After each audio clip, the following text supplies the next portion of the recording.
The Boy Who Grew Dragons by Andy Shepherd. Chapter 27. Flaming Cabbages. Having eaten everything edible and inedible in sight, let's just say the Golden Dragon had left a fair few dragon delights around in the tent. And right then, several of them started exploding. There was a shriek from Kat, and then Ted came stumbling out of the tent, closely followed by Kai, who crashed into Grim. Kat crawled out after them, covered in dragon poo. "That is truly disgusting," she spluttered. But before anyone else could say anything, I heard a familiar little sneeze from inside the tent, followed by another one. Something had gotten up Flicker's nose, and I could tell he was revving up for a full-on sneezing fit. Only this time what came out wasn't just a spark, it was an actual burst of flame. Talk about the worst possible time for that to happen. I leaped back and the flame rocketed past me and ignited several of Grandad's cabbages piled up nearby. "They're playing with fire now, the little hooligans," cried Grim. I'd have denied it, except it was at this point that Ted's dragon, who'd taken up residence in the blackberry bush, did an enormous belch and burnt the heads off loads of Nana's roses. "Pyromaniacs!" cried Grim. "They've got explosives in there!" Poor Grandad looked utterly stunned, and I couldn't blame him. Ted scrambled towards the bush, but the purple dragon, who had been darting in and out of the lavender bushes, was peeing in panic, and since the pea froze on impact, it had turned the garden's path into an ice rink. Ted slipped and skidded his way straight into Grim, who'd only just recovered from the knock by Kai. Grim toppled backwards and landed in the handles of the wheelbarrow, catapulting flaming cabbages into the air. This was too much temptation for Kai's dragon. Having turned a silvery grey to match the silver birch, he started batting them left and right and centre with his tail. I watched in horror as the cabbages rocketed towards Grandad and Lolly, who were both now ducking for cover. Flicker fluttered out of the tent and darted up into the leaves of the tree. He perched on a branch, eyes fixed on me. I didn't know what to do. The dragons were on the loose, and I had no idea how to stop them. Kat and Kai were running around frantically, bashing flaming cabbages with a garden broom and trying to distract anyone who might turn their attention to the little shapes above. Unable to catch his dragon, Ted raced over to help them. But I just stood there, hopelessly looking from Flicker to the devastation unfolding around us. Suddenly, Flicker lurched into the air, zipped down towards Kat's dragon and began flickering like a beacon.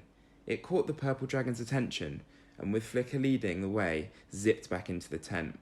Thank goodness for Flicker. But there are still 2 more dragons causing chaos. Seeing Flicker reappear from the tent, I nodded towards the golden dragon, who was belching flames.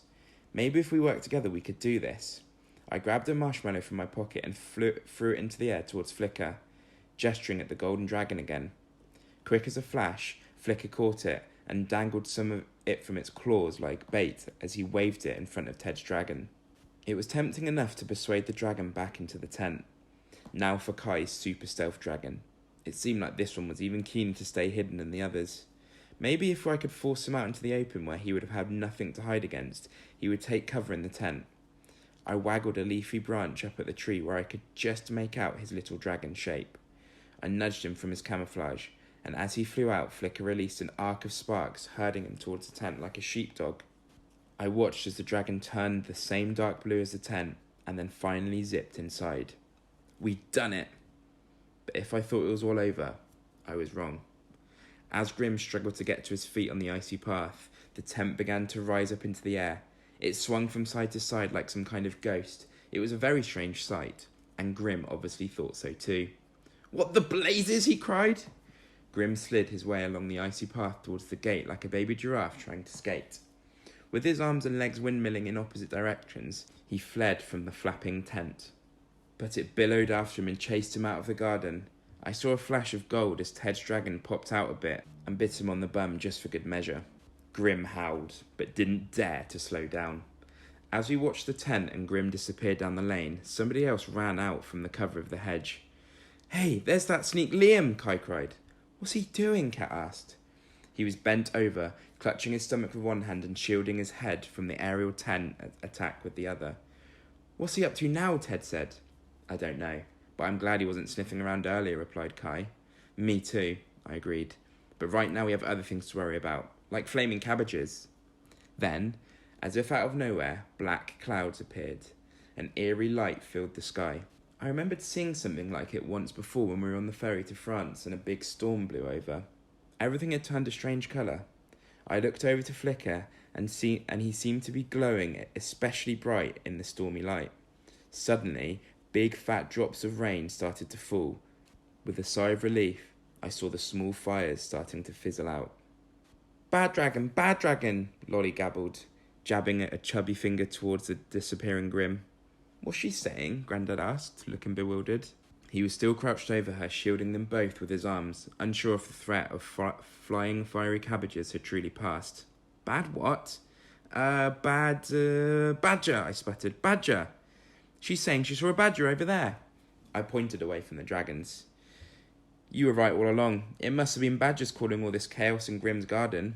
Personally, I think I deserve a medal for that level of quick thinking under the circumstances. Ouchie, Lolly said. She pointed to the mess of the stuff left behind from the tent. Grandad's lamp had smashed and glass lay across the scorched grass. That bloomin' thing, said Grandad. I'm sorry, Thomas. I shouldn't have let you use it. Nana always said the old thing was fire hazard. I almost gasped with relief. Without knowing it, Lolly had given us the perfect excuse for the fires. I should have listened to her too, Grandad went on. But don't go telling her I said that, or she'll never let me hear the last of it. Our little secret, eh? He winked. I smiled. Our little secret, Grandad. I looked around at the scorched, cabbage-splattered garden and the tent now hanging from the nearby tree, dragon faces peeping out. Ted, Kat and Kai were looking as relieved as I felt. I grinned at them and gave them the thumbs up. Lolly started tugging on my trouser leg and I bent down. She found a grass-covered marshmallow and was happily sucking on it. She gave me a kiss, which was actually more of a no-slobber, but I didn't mind, because thanks to her, the dragons were still our secret. And Grandad, well, he had his twinkle back. Good job, Lollybob. Good job, I whispered, and she gave me a sticky high five. So there you go. We all have dragons, and since you're still here, that probably means you want one too. You haven't taken a tiny bit of notice of all the exploding poos, uncontrollable sparks, and the general destruction, have you? Well, you can't say I haven't warned you. I can see you're desperate for a dragon, and that whatever I say isn't going to put you off. I know, because I wouldn't have listened to me either. Not when there's a chance of having a dragon for your own. Okay then, so what have we learnt? First off, by now you should know what to look for. You were paying attention to that, I hope. You did take some notes about the dragon fruit tree? Make a few sketches? Nope. Honestly, you need to keep your eye on the ball if you're going to keep dragons. Alright, one more time then. Look out for a tree with knobbly hairy trunk, long spiky green cactus arms, weird sprouty mop top, dangly great tendrils, red spiky pineapple fruit. Got it? Right, because that, you dragon-seeking desperados, is what you're looking for. If you want to grow dragons. Did you note the if there? Which should be a very big if. No, of course you didn't. You're already dreaming of all those flames and fire breathing and flying. And who can blame you? But let me tell you this. I do know what's wrong about dragons being the coolest thing in the world. They're not. Because Flicker isn't a thing. He's not even a pet. He's my friend. Now that Ted, Kat and Kai have their dragons, they'll get to see it too. So that's what you can expect once you've found your dragon fruit tree and hatched yourself a dragon. But after that, what more can you expect? Let's just say that that's something we're about to find out.